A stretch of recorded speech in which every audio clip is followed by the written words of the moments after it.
About sustainability, there are 4 points I'd like to make. One is that you need to show that the project is sustainable even during the project lifetime. I've seen many projects where when the project writer or designer writes about sustainability, they only speak of sustainability after the project ends. A project has a risk of not being sustainable during the project lifetime. And it is one of the risks that you may have. For example, you promise that you will engage local stakeholders.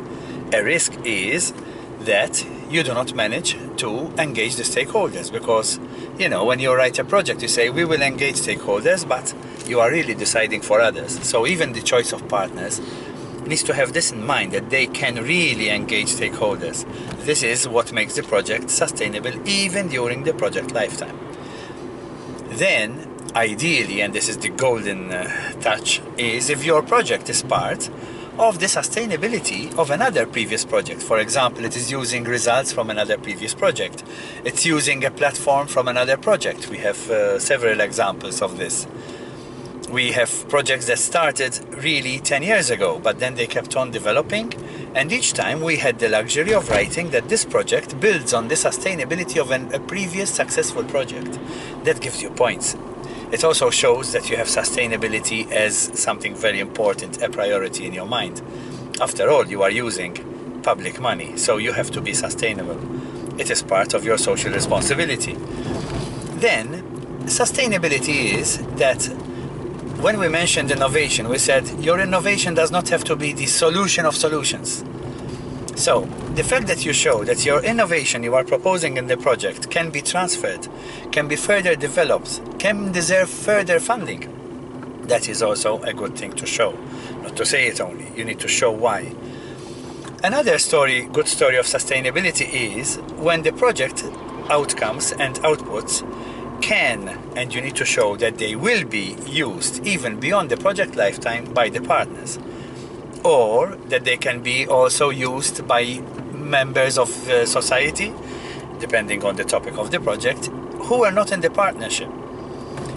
You can even show, and this is also another golden touch, that you already have an idea of what you would do upon the successful completion of this project.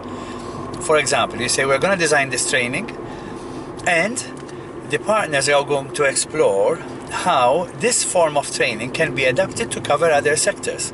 So even internal to the partnership, you have a story of sustainability. So basically, you need to start from inside the project, then beyond the project lifetime, and then the importance of transfer. Because even innovation is not an end in itself, but it is an opening door for future innovations, because life works like that. We never stop growing and we never stop going older. I know something about that. The story of innovation has to be that it opens doors to future projects. For example, sometimes we submitted projects that directly extended another project. About sustainability, one last point would be that when you are writing the project and you are writing the description of the intellectual outputs, there is a part where it asks you, why is this output innovative and why is there potential for transferability? You need to make sure that what you say, the transfer potential of every output at the top when you are writing that part of the project matches what you mention in the end, in the last part of the proposal when you mention sustainability. This will make your project coherent, and it also brings things to a full circle, as they should always do.